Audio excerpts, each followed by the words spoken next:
Shalom kepada seluruh pemirsa dimanapun Anda berada.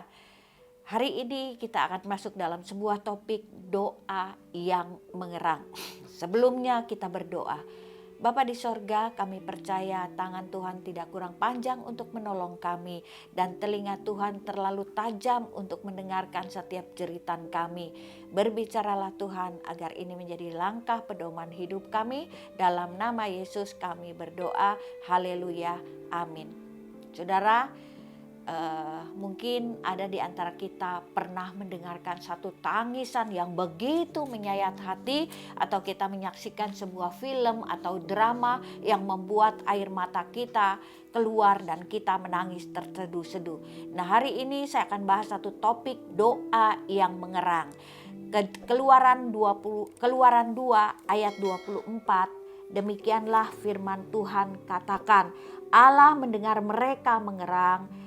Lalu ia mengingat kepada perjanjiannya dengan Abraham, Ishak, dan Yakub. Jadi ini berbicara tentang penderitaan bangsa Israel yang sudah murtad kepada Tuhan, sehingga Tuhan izinkan mereka mengalami berbagai tekanan daripada bangsa lain.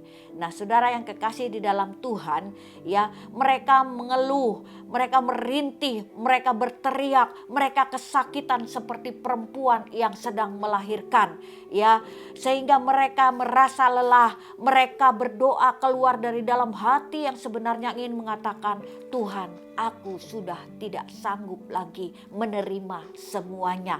Itu sedang dialami oleh bangsa Israel. Selama beratus-ratus tahun mengalami penderitaan, perbudakan, penindasan, aniaya oleh bangsa Mesir. Mereka dipaksa kerja keras, dijadikan budak, dan bayi laki-laki yang bayu rahil harus dibunuh, sehingga mereka tidak tahan menderita dan mereka menangis mengerang Allah. Bangsa Mesir menjajah orang Israel karena Firaun yang lama dan Yusuf yang lama sudah meninggal, sehingga bangsa Mesir yang baru tidak mengetahui bahwa bangsa Israel begitu berjasa terhadap bangsa Mesir. Penderitaan mereka semakin menderita ketika Firaun dan Yusuf meninggal dunia. Ya, dan akhirnya saudara, mereka dalam penderitaan, mereka dalam penindasan, anak-anak di bawah 2 tahun harus mengalami pembunuhan. Mereka sudah hopeless. Ya, akhirnya mereka angkat tangan berdoa.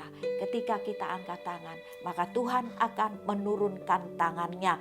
Nah, ada beberapa contoh Alkitab orang yang menangis doa mengerang. Hana di dalam 1 Samuel 11 dan selanjutnya, istri pertama Elkana. Jadi dia punya madu dan madunya terlalu menyakiti dia dan selalu berkata, engkau mandul, engkau tidak disayang oleh suaminya. Sehingga Hana menangis berseru dan mengerang kepada Tuhan. Akhirnya Tuhan mendengar jeritan hatinya. Tuhan buka rahimnya dan dia akhirnya dapat melahirkan anak. Doa mengerang yang kedua, Yunus di perut ikan. Saudara bisa bayangkan 3 hari di perut ikan, dalam kepengapan, dalam bau amis. Di situ dia bertemu dengan Tuhan dan dia menangis berdoa dan Tuhan jawab. Yakub takut terhadap Esau karena dosa yang dilakukan, sehingga dia berdoa kepada Tuhan dan akhirnya Tuhan mendengar doa erangan. Allah mendengar erangan bangsa Israel. Dia mengutus Musa untuk membebaskan bangsa Israel dari tangan Mesir. Nah, ketika doa mengerang membuat hati Tuhan masgul. Ketika doa kita mengerang kepada Tuhan, timbullah belas kasihan. Hari ini dimanapun pemirsa berada, ketika engkau dalam keadaan berat sekali dan engkau sudah tidak sanggup, menangis dan mengeranglah kepada Tuhan. Karena itu adalah doa yang powerful di hadapan Tuhan. Kalau Allah belum menjawab doa kita, kita harus terus berseru, bahkan mengerang kepada Tuhan sebagai bukti bahwa kita tidak dapat hidup tanpa Tuhan, agar kita berdoa tidak jemu-jemu. Amin. Tuhan, beban kami berat. Kami sudah capek Tuhan. Kami sudah tidak sanggup. Tapi kami percaya ketika kami meratap, kami mengerang, maka masgullah hati Tuhan. Ketika kami angkat tangan, maka Tuhan akan menurunkan tangan. Terima kasih Tuhan, Engkau dengar erangan, jeritan, penderitaan hati kami. Haleluya.